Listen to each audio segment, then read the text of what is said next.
राम ही केवल प्रेम प्यारा, जान ले जो जाननी हारा। राम जी को प्रेम प्रिय।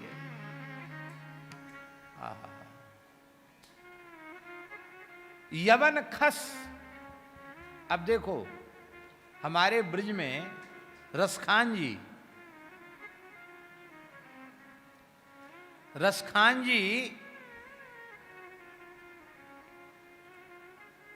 पठान थे, मुसलमान थे, पठान थे,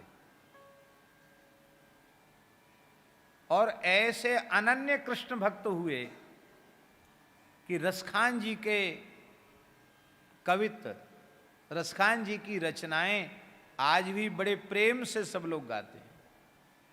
साक्षात भगवान का दर्शन हुआ उनको। वे खुद कह रहे हैं, देखियो दुर्यो वह कुंज कुटीर में बैठो पलोटत राधिका पायन। दर्शन हुआ उनको। कैसे हुआ? बोली यदुपाश्रयाश्रया। किसी भगवत भक्त का आश्रय भी ये पाप रूप योनियां ले लें तो तत्काल पवित्र हो जाते हैं। रसखान जी के संबंध में कहा जाता है कि रसखान जी अपने शरीर पर बहुत तुलसी पहनते थे। हजारों तुलसी की मालाएं धारण करते थे रसखान जी, पूरा बोझा, यहां तक गला भरा हुआ, पूरा एकदम लाद के रखते थे तुलसी। तो वृंदावन के लोगों ने, संतों ने उनसे पूछा, महाराज हम लोग कोई एक तुलसी का दाना पहनते हैं, कोई 2 लर की कंठी पहनते हैं, कोई 5 लर, कोई 3 लर की कंठी पहनते हैं, आप इतना तुलसी क्यों पहनते हो?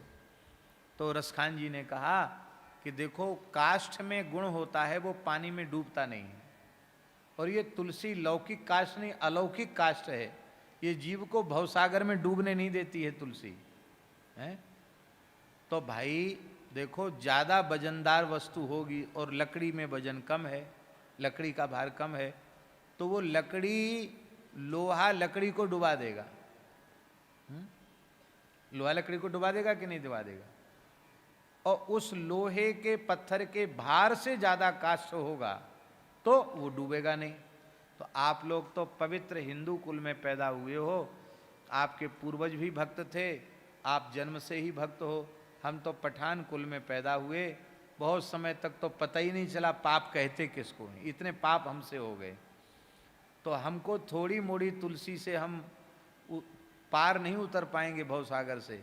हमारे लिए तो ज़्यादा तुलसी चाहिए, तुलसी के सहारे ही हम भवसागर से पार उतर जाएंगे। ऐसी रसखान जी की तुलसी निष्ठा थी। निरंतर वे नाम जप करते थे, ये उनकी नाम निष्ठा थी। और स्नान करके शरीर पोंछते नहीं थे रसखान जी। गोकुल में उनकी समाधि है रसखान जी की। अब दुर्भाग्य से लोग उसको मजार कहने लगे, मजार वजार नहीं, समाधि है।